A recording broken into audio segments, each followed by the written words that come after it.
Welcome back. اور ہمیشہ ہم لوگ بھی کہہ رہے ہوتے ہیں, سب لوگ کہہ رہے ہوتے ہیں کہ پاکستان میں اچھی خبروں کا فقدان ہوتا ہے اور ایسا لگتا ہے کہ شاید ہم پیچھے کی طرف جا رہے ہیں. تو آج صبح ایک ایسی خوشخبری ملی اور وہ بھی کہیں اور سے نہیں, وزیر اعظم ہاؤس سے آئی. تو میں تھوڑا سا مجھے اچنبھا بھی ہوا. بہرحال ہوا یہ ہے کہ وزیر اعظم نے ایک سمری اپروو کی ہے جس کو اب صدر کے پاس سائن کرنے کے لیے بھیجا گیا ہے کہ قائد اعظم یونیورسٹی جو پاکستان کی پریمیئر یونیورسٹی ہے وہاں نیشنل سینٹر فار فزکس ہے اور اس کا نام بدل کر professor Abdus Salam centre for physics رکھ دیا گیا ہے. اور ظاہر فارمیلٹی ہے, پریزیڈنٹ دستخط کریں گے تو ہو جائے گا. نہ صرف یہ بلکہ 5 عبدالسلام ڈاکٹر سلام فیلوشپس کا بھی اعلان کیا گیا ہے جس میں 5 جو اچھے ہونہار اسٹوڈنٹس ہوں گے ان کو دنیا کی ٹاپ یونیورسٹیز میں فیلوشپس کے ذریعے بھجوایا جائے گا. اب ظاہر ہے ڈاکٹر عبدالسلام کے بارے میں ان کے جو ریلیجس بیلیف کو لے کر کے بہت کنٹروورسیز اٹھتی تھی اور اسی بنا پر ان کا نام آہستہ آہستہ کتابوں سے بھی نکالا جاتا رہا, لیکن کہیں نہ کہیں وہ کسی روپ میں زندہ تھے. ظاہر ہے پاکستان میں سائنس کے وہ واحد نوبل انعام یافتہ فزسسٹ ہیں اور ان کا بڑا کنٹریبیوشن ہے نہ صرف پاکستان میں بلکہ ظاہر ہے سائنس میں. تو اب اس کے بعد خاصا سوشل میڈیا کے اوپر یہ ذرا ہاٹ ٹاپک رہا. آج سب نے اس کی بڑی تعریف کی کہ جو ہے کمنگ فرام PMLN گورنمنٹ, سب کو اچنبھا ہوتا ہے.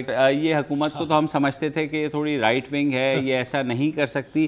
تو اس پہ یہ بھی بحث شروع ہوئی کیا اس سے پاکستان میں فزکس کی ترویج ہو پائے گی یا کو بہت وہ ہوگا یا ایک سمبولک جیسچر ہے. تو وسعت صاحب آپ بتائیں.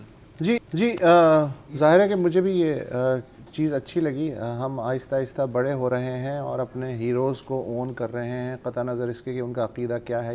ایز اے پاکستانی ہم اون کر رہے ہیں.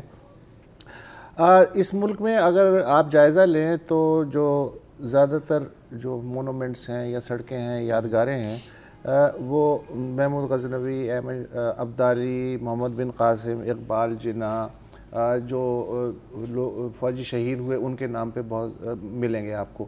اچھا ہونے بھی چاہیے, ظاہر ہے کہ یہ اس تاریخ کے ہیرو ہیں, لیکن کوئی ایسا پولیس افسر بھی تو ہوگا جس نے اس وطن کے لیے جان دی ہوگی, اس ملک کا ہیرو ہوگا. ہے اچھا کوئی غیر مسلم ہندو یا کرسچن ہیرو بھی ہوگا. مثلاً یہ ہے کہ بھگت سنگھ میموریل ظاہر ہے کہ ہو سکتا ہے. اسی طرح مست توکلی بلوچستان کا سب سے بڑا شاعر ہے, تو کوئٹہ کی کوئی روڈ اس کے نام پہ کیوں نہیں ہو سکتی ہے. لائل پور جو ہے, جس آدمی نے لائل پور بنایا, لائل پور نام میں کیا خرابی تھی. مثلا شاہ فیصل کے نام پہ شاہ فیصل مسجد بہترین ہے اس لیے کہ انہوں نے وہ ظاہر ہے اس میں مدد کی, لیکن لائل پور میں تو انہوں نے قدم بھی نہیں رکھا تھا. تو اس کا نام بلے شاہ اکیڈمی آف لیٹرز کا نام کیوں نہیں ہو سکتا. Bulleh Shah academy of letters, Shah Abdul Latif airport, سبقت اللہ شاہ پیر پگاڑا جس نے 40s میں انگریزوں کے خلاف مسلح جدوجہد کی سندھ میں آزادی کے لیے, اس کے نام پہ مطلب میں چاہوں گا کہ مونومنٹ ہے. اچھی بات ہے کہ باچا خان انٹرنیشنل ایئرپورٹ ہے, ہم یہ ہمارے بڑے دل ہونے کا ثبوت ہے. عبدالولی خان یونیورسٹی ہے مردان میں, بے نظیر انٹرنیشنل ہے. ہمارے ہاں بڑے بڑے شاعر ہیں, ادیب ہیں, سائنسدان ہیں, آرٹسٹ ہیں, تو یہ مونومنٹس ان کے نام پہ ہونے چاہیے. اور یہ ایک اچھی پیش رفت شروع ہوا ہے یہ سلسلہ. مطلب یہ تو بات دیکھیں وسعت, بالکل مانا کہ یہ بات سمبولک ہے, مانا کہ یہ بہت کچھ بھی ہو سکتا ہے, لیکن سمبلزم بھی امپورٹنٹ ہوتی ہے. لیکن یار آپ لوگ مطلب خوشی منا رہے ہیں, تبصرہ کر رہے ہیں, یار آپ کو پاکستان مسلم لیگ سینیٹر ساجد میر صاحب کی کوئی پریشانی نہیں ہے یار. اس خبر کے بعد کسی نے سوچا ہے کہ ان پر کیا گزر رہی ہوگی؟ تو میں تو خیر ہوں کہ ان کو ایک میسج کر کے پوچھ لیتے ہیں, کوئی DSNG بھیجو, ان کے گھر کے سامنے کوئی ایمبولینس تو نہیں کھڑی ہوئی. مجھے تو یار اس بات کی فکر ہے, آپ لوگ پتہ نہیں کس چیز پہ بات کر رہے ہیں. آؤٹ آف نتھنگ جو ہوا سے بجلی بنانے کی اس وقت کوشش کر رہے ہیں, یہ نہ کریں پلیز. ہاں کیونکہ وہ تو میرے خیال میں ان کو تو اسی وقت ڈیفیٹ ہو گئی تھی, انہیں تو اسی وقت ہی شکست ہو گئی تھی جب انہوں نے کنٹروورسی کریٹ کرنے کی کوشش کی آرمی چیف صاحب کی حوالے سے اور وہ ویسا آپ چاہ رہے ہیں کہ ویڈیو آ جائے؟ آپ کیا چاہ رہے ہیں؟ آپ لوگ چاہ رہے ہیں کہ یہ ویڈیو آ جائے، یہی چاہ رہے ہیں نا؟ کیا کہنے آپ لوگوں کے یار، واہ واہ واہ واہ واہ. چلیں پروگرام ختم کر دیں. آج کے لیے اتنا ہی، کل دوبارہ ملیں گے. اجازت دیجیے، اللہ حافظ.